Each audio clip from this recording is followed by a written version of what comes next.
नाही नाही सॉरी, नवीन गोष्टीपासून कट. हा नको मुद्दा. काय होतं, थांब कट नको करू, थांब. झोपेत बंद करून बोललेस तू.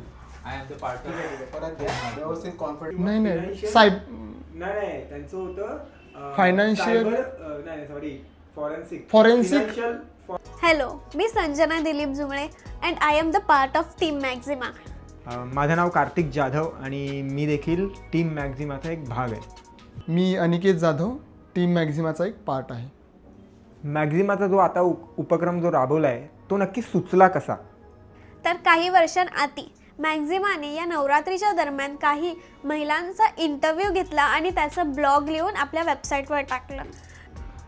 त्यावेळी आम्ही वेगवेगळ्या स्टार्टअपच्या जर्नीविषयी जाणून घेतलेलं, काही नवीन फील्ड्सबद्दल जाणून घेतलेलं, जसं की अपूर्वा जोशी या रिस्क प्रोच्या फाउंडर आहेत, ज्या फॉरेन्सिक अकाउंटिंग या क्षेत्राबद्दल. त्याचबरोबर पॅडकेअर हा एक स्टार्टअप आहे जो जे सॅनिटरी नॅपकिन्स असतात यूज केलेले त्याच्यावरती रिसायकलिंगचं काम करतो. किंवा कल्याणी शिंदे या एक आहेत, त्या जे आपले कांदे असतात ते कांदे खराब होऊ नयेत याकरता काय करता येईल याकरता त्यांचा गोदाम इनोव्हेशन हा स्टार्टअप आहे. अशा वेगवेगळ्या स्टार्टअप्सविषयीची जर्नी आम्हाला त्याच्यामध्ये खूप काही शिकवून गेलेली होती आणि तेच आम्हाला नंतरच्या 2023 आणि 2024 या वेळामध्ये करता नाही आलं काही कारणांमुळे. आता मागील 1-2 वर्ष मॅक्झिमाने काही नवीन नव्हतं केलं, तर असं सुचलं की आपण पुन्हा एकदा हेच रिपीट करूया, पण आता एका नवीन अपडेटेड फॉर्ममध्ये, व्हिडिओ फॉर्मॅटमध्ये, जेणेकरून आम्हाला अजून थोडं इन डिटेल त्या व्यक्तींविषयी त्यांच्या प्रवासाविषयी माहिती होईल. आणि त्याचबरोबर बाकी जे आत्ता जे स्टुडंट आहेत, खरंच वेगवेगळ्या फील्डमधल्या जे वेगवेगळ्या फील्डमध्ये लोक काम करत आहेत त्यांच्याविषयीची माहिती त्यांच्यापर्यंत पोचावी. काय लोक करिअर करत आहेत किंवा कसं केलं त्यांनी आत्तापर्यंतचा प्रवास केला, त्यांना काय त्याच्यातून शिकता येईल याकरता हा पूर्ण प्रवास होता.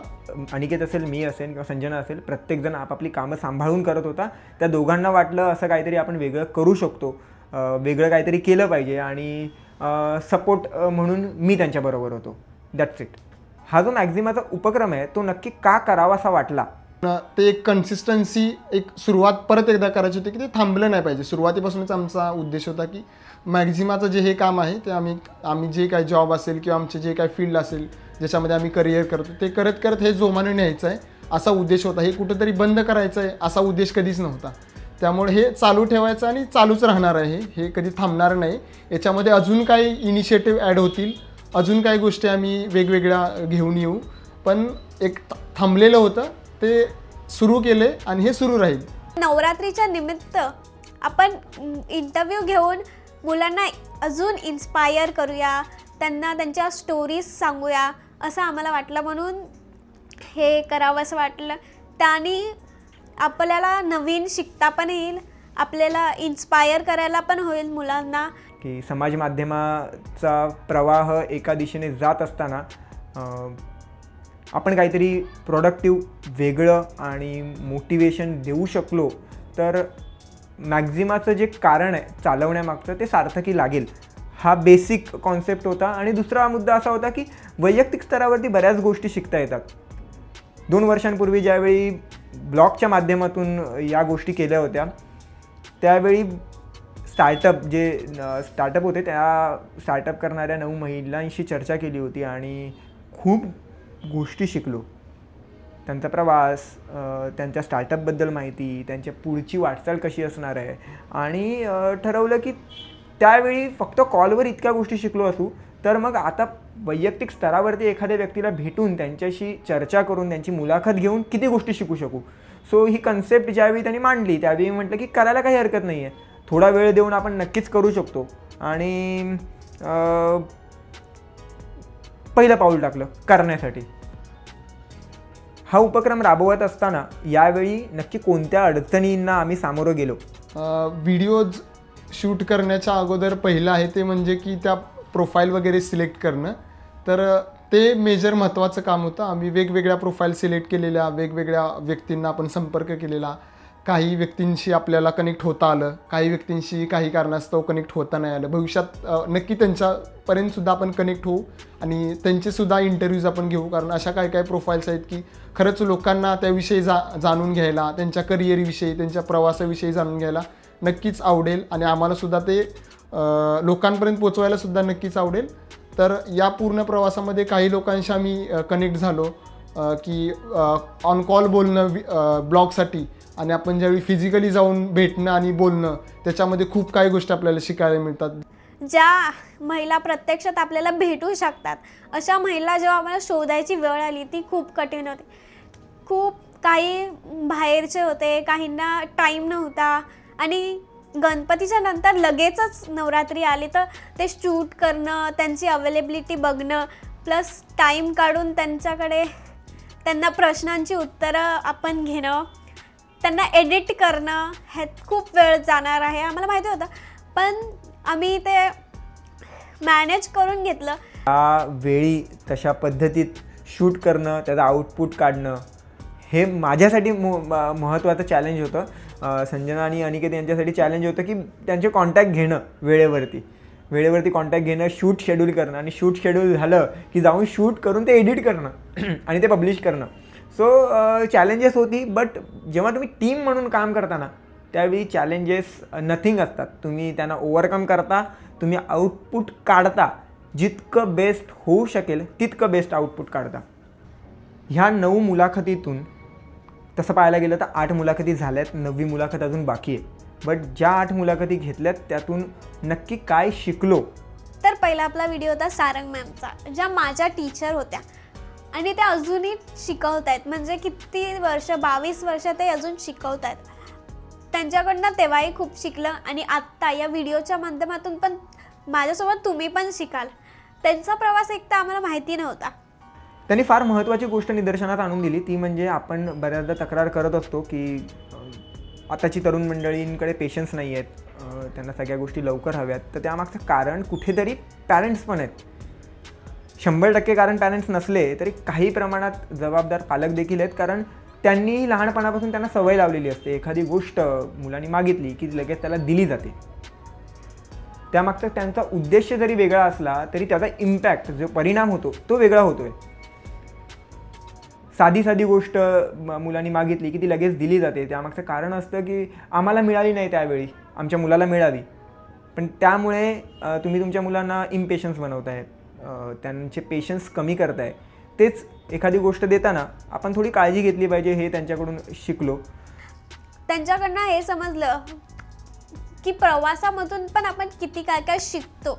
त्याचा जो रोल असतो तो फक्त टीचिंग पुरताच नसतो, त्या इतर गोष्टी पण आपल्याला शिकवून जातात. न कळत जातात पण ते खूप काय शिकवतात. आपल्याला पेशन्सनी कसं राहायचं, एक्झाममध्ये चुका झाल्या त्या परत एक्सप्लेन करून सांगतात की तुम्ही तुमच्या चुकांवर कसं काम केलं पाहिजे. प्लस ते एक आपल्याला डिसिप्लिन देतात की वेळेत या. जे आपल्याला ते मारत होते ना ते आपल्याला डिसिप्लिन लागावं म्हणूनच. दुसरा जो दिवस होता तो होता शीतल सोमानी या मॅडमचा, ज्या S4S टेक्नॉलॉजीच्या को फाउंडर. तर त्यांनीसुद्धा 15 वर्षापासून जे त्यांनी S4S टेक्नॉलॉजी सुरुवात केल्यापासून आत्तापर्यंतचा त्यांचा प्रवास होता. त्यांनी कसं इनोव्हेशन, आणखी त्याच्यानंतर त्यांचं वुमन्सना एम्पॉवर करण्यासाठी कसं काम केलं वगैरे, हे जे शिकायला मिळालं, त्यांची जर्नी समजून घ्यायला मिळालं, ते खूप इंटरेस्टिंग होतं आणि रिवॉर्डिंग पण होतं. त्यांचं एक स्टेटमेंट होतं की चुका करायच्या आहेत तर पटापट करा, आत्ताच करा, टेक युअर चान्स आणि चुकांमधून शिकून मग तुम्ही राईट डिसिजन घ्याल. सोमानी यांच्याकडून व्यावसायिक धडे भरपूर शिकलो. सर्वात पहिला धडा शिकलो तो म्हणजे व्यवसाय करत असताना थांबायचं कुठे. बऱ्याचदा असं घडतं की व्यवसाय सुरू करायचा कसा हे आपण ठरवतो, पण थांबायचं कुठे ठरवत नाही. जर आपल्या हातून काही चुका घडत असतील, आपल्याला एक्सपेक्टेड रिझल्ट मिळत नसेल तर आपण कुठे थांबलं पाहिजे हेही आपण ठरवलं पाहिजे. हा सर्वात महत्त्वाचा धडा त्यांच्याकडून शिकलो. दुसरी गोष्ट शिकायला मिळाली ती म्हणजे शिक्षण का महत्त्वाचं आहे. बऱ्याचदा बोललं जातं की शिक्षणाला काय महत्त्व आहे, मार्क्स कोण विचारतं आहे. तर अर्थात मार्क्स महत्त्वाचे नसतीलही, पण शिक्षण महत्त्वाचं आहे. शिक्षण हे तुमच्या बिल्डिंगचं ज्या करिअरची बिल्डिंग तुम्ही उभी करणार आहात ना त्याचं स्ट्रक्चर आहे. आणि तिसरी गोष्ट त्यांच्याकडून शिकायला मिळाली ती म्हणजे कशाप्रकारे सोशल ऑन्टरप्रिनर बनता येईल. मॅक्झिमा आमचा प्रयत्न असेल की त्याच दिशेने घेऊन जाणं. सोशल ऑन्टरप्रिनरशिप म्हणजे काय, तर सोसायटीसाठी काहीतरी करणं बट फॉर प्रॉफिट. S4S त्याच कॅटेगरीमध्ये त्याच मार्गावर आहे. सोसायटीसाठी काम करत असताना एम्प्लॉयमेंट ऑन्टरप्रिन्युअर उभे करण्याचं काम S4S करत आहे. सो मॅक्झिमाचा उद्देश देखील तोच असेल की येणाऱ्या काळामध्ये त्या पद्धतीने वाटचाल करावी. जसं की रसिका देळी मॅडम आहेत आपल्या, की ज्या भूमी पॉटरीच्या संस्थापिका. तर त्यांनी जसं सुरुवातीच्या ऑर्डर करता 20 फेऱ्या मारल्या रिलायन्सच्या, तशी चिकाटी आणि जिद्द ठेवणं हे खूप शिकायला मिळतं. की आपण एकदा जाऊ, दोनदा जाऊ आणि तिथे थांबू, परत आपण दुसरा काहीतरी मार्ग पकडू. पण तसं नाही आहे. ते पूर्ण होईपर्यंत तिथं चिकाटी ठेवणं हे खूप महत्त्वाचं आहे. हे एक शिकून जातं की चिकाटी असणं गरजेचं आहे. जर मिळवायचं आपल्याला तर त्याचा शेवट पण तिथपर्यंत गेलं पाहिजे. अदरवाईज आपण सुरुवातीलाच क्विट करतो, तर ते क्विट करणं तितपत योग्य नाही आहे, हे त्याच्यामधून आपल्याला समजतं. आता रसिका दळी या मॅडमकडून पहिलं म्हणजे सर्वात महत्त्वाची गोष्ट शिकता आली ती म्हणजे कोणतीही नवीन गोष्ट करायला ना वय नसतं. तुमचं वय किती आहे, तुम्ही कोणत्या वयात सुरू करताय हे मॅटर करत नाही. तुमच्याकडे जिद्द आहे का, तुमच्याकडे मेहनत करण्याची तयारी आहे का, ते महत्त्वाचं आहे. त्यांनी तो व्यवसाय सुरू करताना कोणत्या जागी ते शिकल्या, म्हणजे शिकण्यासाठी ते कधी थांबल्या नाहीत. कधी मुंबईमध्ये, कधी दिल्लीत, कधी कर्नाटकामध्ये, त्या सगळीकडे जाऊन त्यांनी शिकून मग त्यांनी आपला व्यवसाय सुरू केला. तिसरी गोष्ट शिकता आली ती म्हणजे पैसा सर्व काही नाही आहे. आयुष्यात कमवायचे असतील तर माणसं कमवा.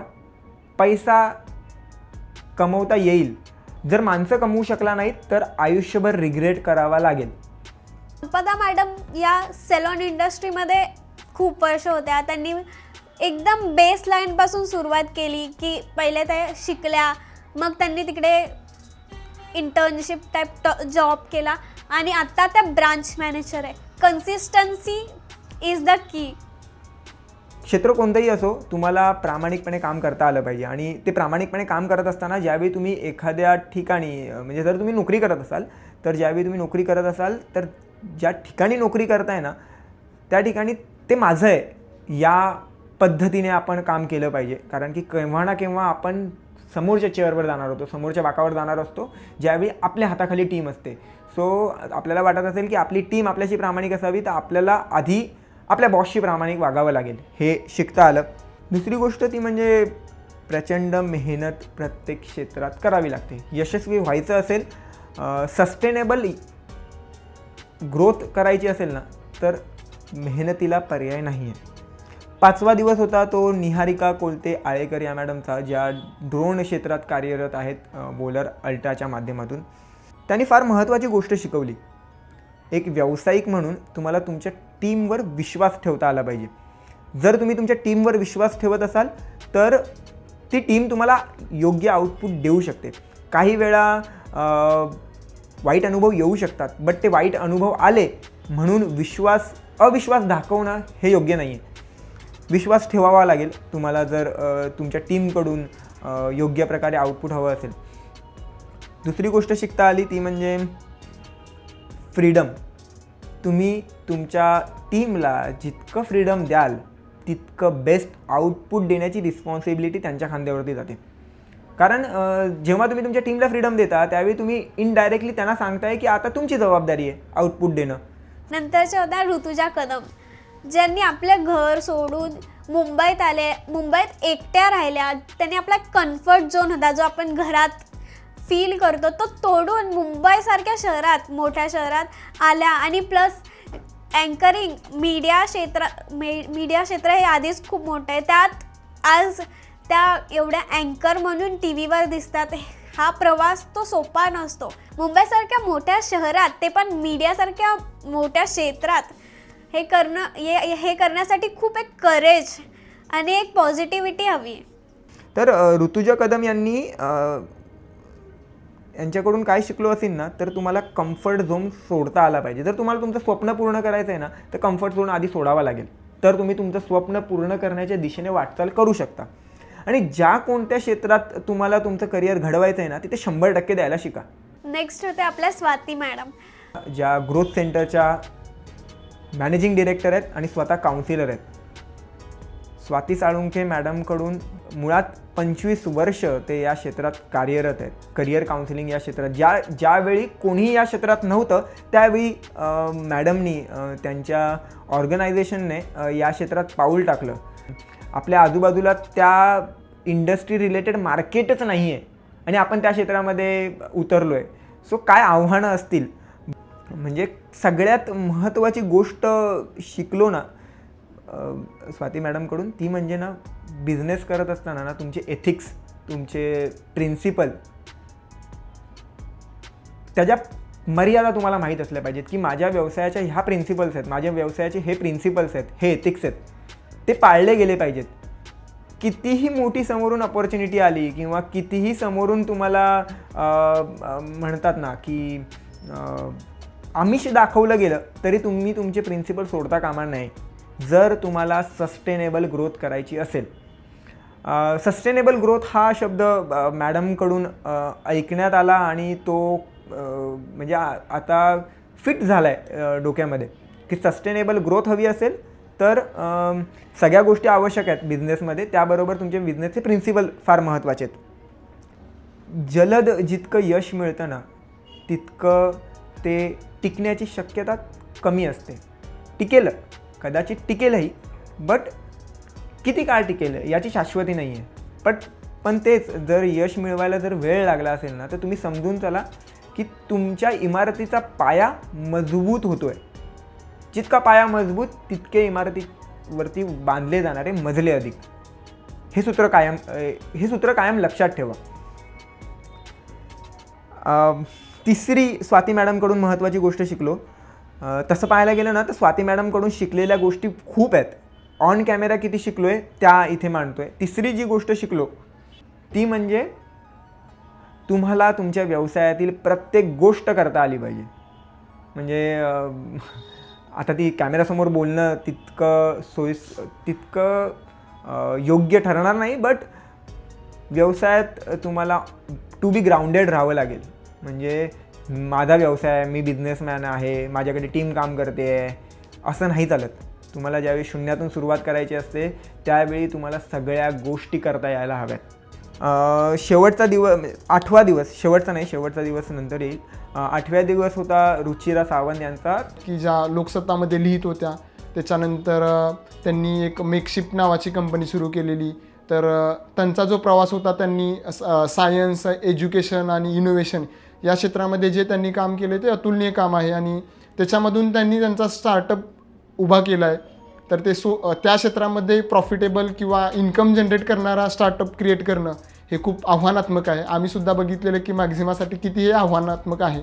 तर ते खूप म्हणजे इनोव्हेशन आणि या क्षेत्रामध्ये आत्ताच्या डेटला आपण जर प्रॉफिटेबल किंवा रेव्हेन्यू जनरेट करणारा स्टार्टअप जर पाहत असू तर ते साम्राज्य उभं करणं खूप आव्हानात्मक आहे.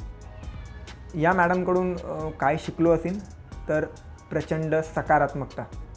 म्हणजे माणसाने सकारात्मक कसं राहायला हवं ना ते त्यांच्याकडून शिकलो.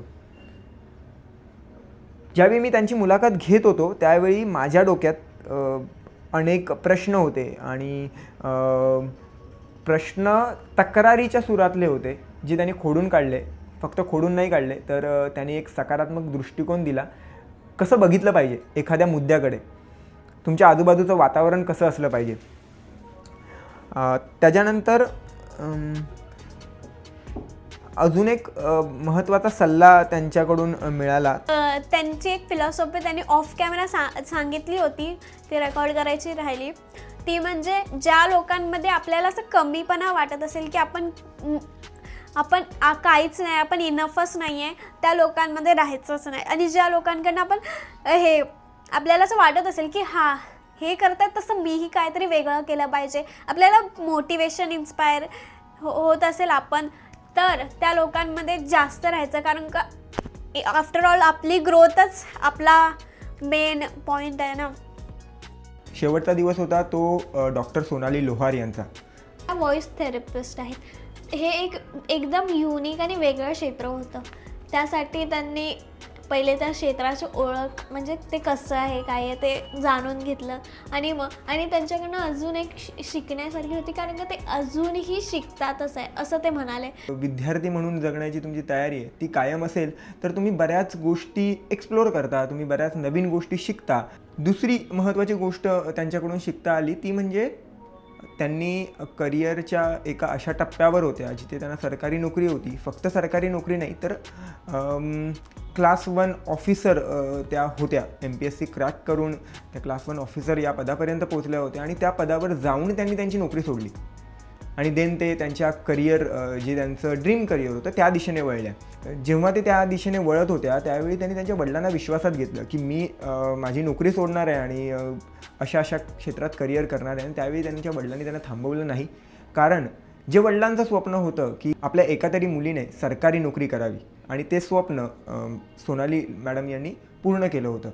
ते स्वप्न पूर्ण केल्यानंतर त्या त्यांच्या ड्रीम करिअरकडे वळल्या आणि हे करिअरकडे वळत असताना त्यांना कोणतीही अडचण घडून आली नाही, कारण की त्यांनी स्वतःला सिद्ध केलं होतं. व्हॉइस थेरपिस्ट तर ते बाय प्रोफेशन होत्याच, पण त्यांनी आपली हॉबी जसं लिहिण्याची हॉबी असेल किंवा पोएट्री असेल त्यांनी ती सोडली नाही, ते त्यांच्यासोबतच पुढे पुढे आल्या. तिसरी आणि महत्त्वाची गोष्ट त्यांच्याकडून शिकता आली ती म्हणजे समाधान. आपण आकड्यांमध्ये न अडकता समाधानाच्या दिशेने वाटचाल सुरू केली पाहिजे. आकडे काहींच्या दृष्टीने महत्त्वाचे असतील, अनेकांच्या दृष्टीने महत्त्वाचे असतील, बट त्यात अडकून न राहता आपण आपलं समाधान कशात आहे ते शोधलं पाहिजे. तुम्हाला एक डाऊट असेल की माझे आणि कार्तिक दादाचे असे वेगळे कपडे कसे आले, त्यामागे एक स्टोरी आहे.